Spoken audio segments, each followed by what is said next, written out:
I was sitting at the back of the ballroom when the bride raised her champagne glass and said, "I saved him from that broken woman." People laughed. They actually laughed. Some clinked glasses. Others nodded, smiling like she had just delivered the punchline of the night. I could feel my face flush, not from shame, but from the heat of every buried memory rising to the surface. My stomach turned, but I stayed seated. I didn't cry. I didn't flinch. Then, through the glitter and noise, a waitress stepped forward. She moved slowly, like she was walking through water. She reached the center of the room, right by the head table, and without saying a word, she took off her cap, held it in her hand, and looked directly at the bride. "I'm his daughter," she said, "and I have something to say." The laughter stopped. The bride's face dropped, drained of all color. Her mouth stayed open, but no words came out. Just silence. Pure, sharp silence. And that's when everything changed. You ever get that gut feeling that you shouldn't be somewhere? That tight pull in your chest that says, "Turn around"? That was me, sitting in my car outside the Ridgewood Grand Hotel, clutching an ivory invitation with gold trim and shaking hands. It came in the mail a month ago. No return address. Just my name, Amara Lane, written in neat calligraphy I didn't recognize. I almost threw it away. Who sends an ex-fiance's wedding invite to the woman he left behind? At first, I thought it was a mistake. Then I thought maybe it was some weird olive branch or a test. But the truth? Deep down, I knew what it was. An announcement. A warning. A way to make sure I knew that Gavin Reese, the man I spent 6 years building a life with, was officially erasing me. I hadn't seen him in 3 years, not since he left our apartment in the middle of the night after I lost the baby. He didn't even look back, just said he couldn't live in sadness anymore, packed a duffel bag, left a note, and vanished. But it wasn't just me he left. It was her, too. Lila, his daughter, from a woman who walked out years before we met. She was 5 when she came to live with us. From the second she held my hand and called me Mommy, I stopped being just someone who loved Gavin. I became someone who belonged to her. And when Gavin left, Lila stayed. Not by accident, by choice. For months, I was a shell. Waking up felt like dragging myself through cement. The silence in our home was unbearable. Every photo, every song, every corner of the apartment held echoes of a family that barely got a chance to exist. There were days I couldn't even pick up the phone. I stopped answering friends. I stopped looking in mirrors. But I still packed Lila's lunch. I still braided her hair.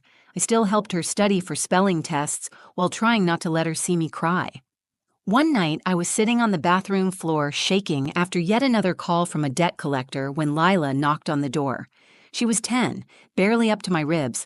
She pushed the door open, sat down next to me, and handed me a peanut butter sandwich. "You forgot to eat," she said. I think that was the moment I realized I wasn't alone, and if she wasn't giving up on me, I couldn't give up on myself.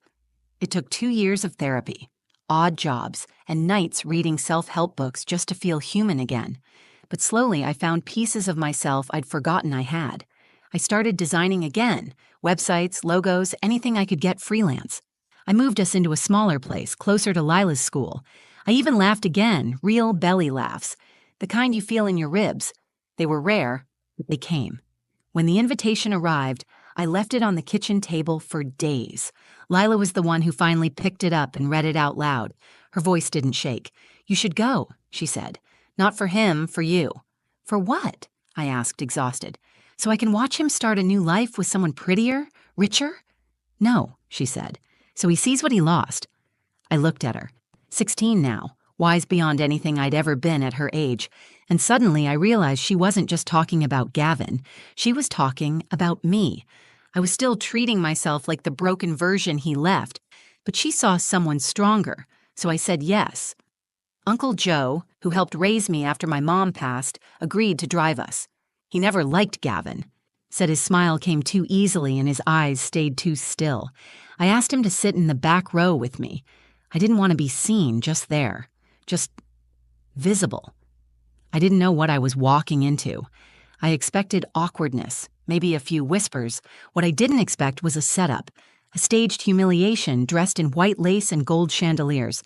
But I'll get to that. Because before the microphone was picked up, before the glasses were raised and the lies poured out like champagne, I stood in that ballroom, looked at the man I used to love, and realized something I hadn't said out loud until that day. He didn't break me. He abandoned the pieces, and I put myself back together without him. The wedding was everything you'd expect from someone desperate to prove their life was perfect. Crystal chandeliers hung like glass teardrops from the vaulted ceiling. The aisle was lined with imported white orchids. Every napkin was monogrammed. Even the string quartet seemed to play with a kind of smug precision. I stood in the doorway longer than I should have, trying to keep my breathing even. Lila had already disappeared into the kitchen to report for her shift. She'd taken a job with the catering service, swearing it had nothing to do with wanting to keep an eye on me. But I knew better. She wasn't just there to serve canapes. She was there to protect me, in the quiet, fierce way she always had. I spotted Uncle Joe near the back, already seated. He gave me a short nod that said, "You're doing fine, even if it feels like hell." I slipped into the seat beside him, folded my hands in my lap, and tried not to look toward the altar, but I saw him, Gavin. He looked almost exactly the same, broad shoulders, that stupid, practiced half smile. He was shaking hands with someone, holding a whiskey in the other. If you didn't know him, you'd think he was warm, magnetic. But I knew the quiet distance behind that smile, the way he used charm like armor. I knew what he looked like the night he left, shallow eyes and silence, not a single glance backward. Then I saw her. Serena Vale, all white silk and gleaming blonde hair, laughter that was just a little too loud, a little too pointed. She leaned into Gavin like she was posing for a magazine cover. Every movement seemed choreographed to say, "Look at what I have. Look at what she never could be." They exchanged vows in front of a giant floral arch. Gavin's voice didn't waver once. I kept my head down, chewing the inside of my cheek just to stay grounded. The crowd applauded as they kissed. Serena turned toward the guests, beaming like she'd just won something. Then the reception began. Glasses clinked. Waiters flowed like clockwork through the crowd. People laughed, gossiped, admired each other's dresses. I sat quietly, sipping water, forcing myself to stay present. Lila passed by once with a tray of bruschetta. Our eyes met for a brief second. She winked. "You okay?" Uncle Joe whispered. "Still breathing," I said. Then came the toasts. Best man, maid of honor, a cousin, all the usual stories. How Gavin was a great guy, how Serena had turned him into a better man. I almost managed to tune it out until I heard her voice. "I want to say something." It was Serena, standing at the head table holding a flute of champagne. Her eyes sparkled in the lights, but there was something sharper behind them. She didn't look at Gavin. She looked at the crowd, and then at me. When I met Gavin, he was a good man, but he was hurt, damaged, by someone who didn't know how to love him right, a woman who was too broken to see how lucky she was. I froze. My skin flushed hot and cold at the same time. The words hit me like a slap in a silent room. "She almost ruined him," Serena continued with a laugh so light it made my stomach churn. "But I saved him. I healed him. And today, he's finally where he belongs." Laughter followed. Real laughter. People toasted. Glasses clinked. A few even clapped. Uncle Joe muttered something under his breath. I couldn't move. Every part of me screamed to stand up, to speak, to scream even, but I didn't. I just stared at her. This woman who knew nothing about the nights I held Gavin's hand while he cried about losing custody of Lila. Nothing about the mornings I woke up early to write cover letters for his job search. Nothing about the ultrasound photo I buried in the back of my drawer, the one I never got to frame. She didn't save him. She just arrived after he'd already run. And that's when I noticed the movement near the kitchen. One of the waitresses had stopped walking. She was staring directly at Serena, her jaw tight, fists clenched. It was Lila. She stepped forward, shaking but steady, and began to walk, past the tables, past the clinking glasses, straight toward the mic. I watched her shoulders rise and fall. Then she took off her server's cap, held it in her hand, and said in a voice louder than I'd ever heard from her, "I'm his daughter, and I have something to say." The room fell dead silent, and I knew, in that moment, the night was far from over. "I'm his daughter, and I have something to say." Lila's voice cut through the room like glass on polished marble. Every champagne flute froze mid-air. Every conversation stopped mid-sentence. The silence was thick, confused, electric. People turned in their chairs. Some whispered. Serena's smile twitched, her hand still frozen around her glass. Gavin turned slowly in his seat, staring at the girl in the black apron and white button-up shirt who had just unmasked every lie he'd built this night upon. Lila stood beside the dance floor, her cap clutched tightly in her hands. Her curls had fallen loose from her bun. Her chest rose and fell as if each breath had to be pulled from somewhere deeper. "She's not just the woman you're mocking," she said, her voice cracking at the edges. "She's the woman who raised me." Serena blinked, confused. "Wait, what?" "I'm Gavin's daughter," Lila said again. "From before he met you, from before he ran away, from before he pretended we didn't exist." The air changed. A few people gasped. I saw one of Gavin's cousins slowly lower his phone, like he wasn't sure if he should keep filming. Lila took a step forward. She wasn't reading from a speech. This wasn't planned, but it was truth, and it had weight. "He left when I was 11. Not just my mom. He left me. Didn't call. Didn't write. Just disappeared. And you want to call her broken?" Her eyes flicked to Serena, who looked suddenly very unsure of her footing. "I watched her work 2 jobs so I could have food. I watched her cry in silence so I wouldn't hear.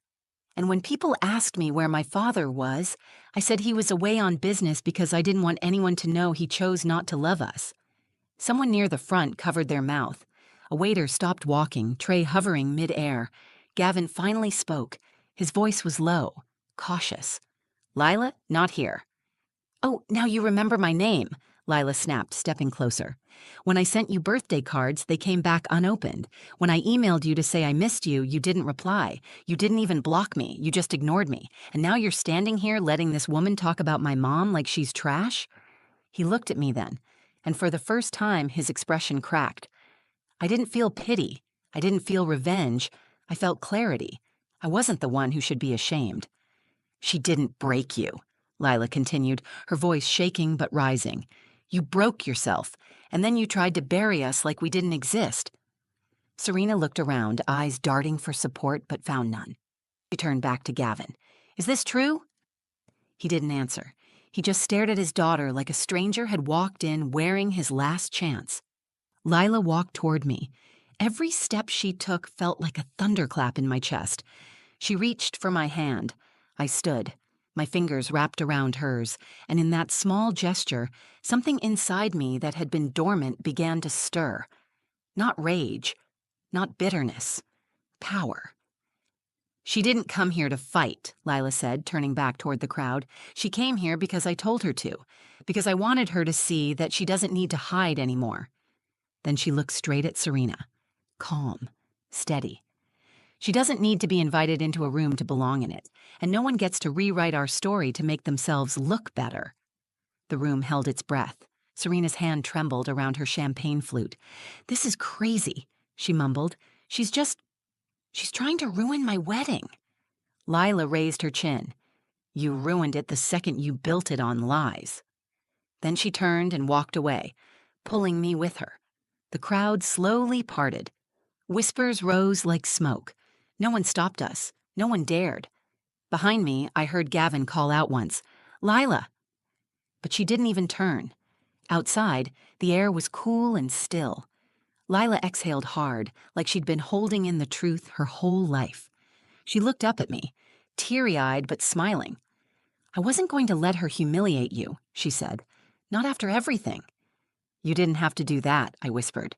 "Yes," she said. "I did. You saved me. It was time I returned the favor." And in that moment, I realized the strongest love stories aren't always romantic. Some are built in silence, in healing, in survival. Some are born the moment a child decides to protect the person who never stopped protecting them. We hadn't even made it halfway down the hallway when someone behind us called out, sharp and panicked. "Wait!" It was Serena. She'd followed us out of the ballroom, dress trailing like a shredded veil of pride behind her. Her perfect curls bounced as she quickened her steps, but she didn't look perfect anymore. Her mascara had begun to smudge. Her hands were shaking. For the first time that night, she looked real and scared. Lila turned around first. I stayed still, unsure what this woman could possibly say that would matter now. "You can't just do that," Serena snapped. "You can't just hijack my wedding and humiliate us." "Us?" Lila said, eyebrows raised. "I didn't say anything that wasn't true." "You could have handled it privately." "No," I said, stepping forward. "You could have handled it privately, but instead you stood in a room full of strangers and tried to turn me into a villain." Serena blinked. Her eyes darted between us, looking for some foothold she'd lost. "I didn't know he had a daughter. I didn't know he—" "Did you ask?" Lila interrupted. "Or did you just believe the story that made you feel superior?" Serena opened her mouth. Nothing came out. Then Gavin appeared behind her, his jacket unbuttoned, tie hanging loose. His expression was different now, not cold, not composed, just exposed. "Lila," he said, quieter this time, "I never meant for this to happen." She turned to him slowly. "Which part? Me being born? You abandoning me? Or watching someone else raise me while you vanished?" He flinched. "I thought I was protecting you," he mumbled. "You thought disappearing was protection." He looked at me then, the first direct eye contact since we'd arrived. "I was broken, Amara," he said. "You know I was." "I was too," I answered, "but I didn't leave." And there it was. The sentence that changed the air between us. Because no matter how many years had passed, no matter how many ways he tried to reframe it, he knew it was true. He ran. I stayed. "I can't take it back," he said quietly. "No," I said. "You can't." Lila's voice broke the silence again. "You know what I used to tell myself? That you were dead. That maybe something happened to you and that's why you didn't come. Because the truth, that you were alive and just didn't care, was worse." Gavin's mouth opened, then closed again. He looked down at the floor, at his feet, at the trail of choices he'd tried to forget. And then something happened I didn't expect. Lila stepped forward. She didn't scream. She didn't run. She just looked him in the eye and said, "I forgive you." He looked up, startled. "Not for you," she said. "For me, because carrying your absence has been exhausting. I'm done." He swallowed hard, nodding once, eyes glassy. "You're incredible, you know that."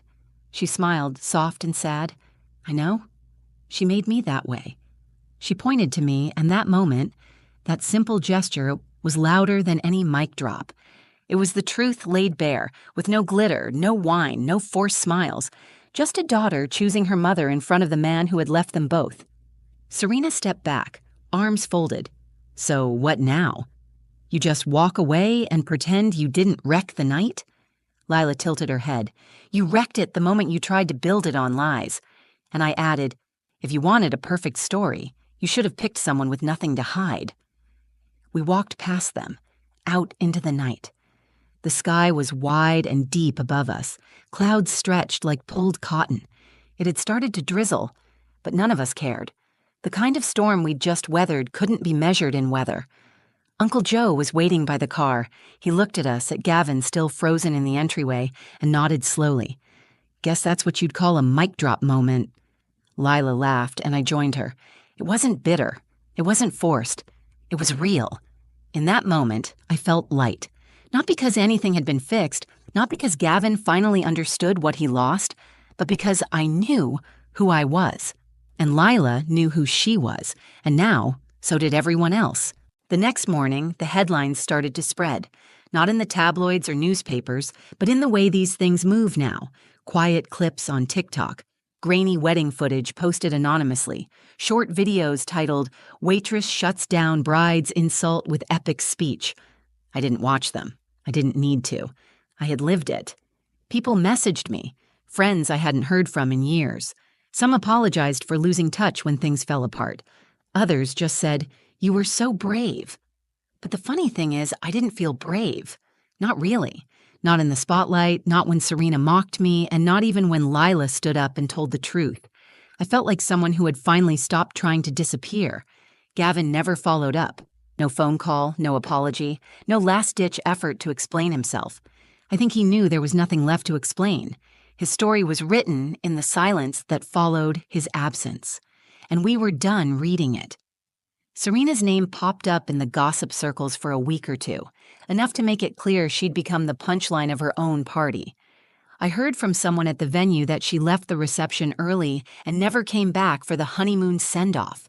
Apparently, she moved out within the month. Whether they broke up or stayed together, I didn't care, because this story was never really about them.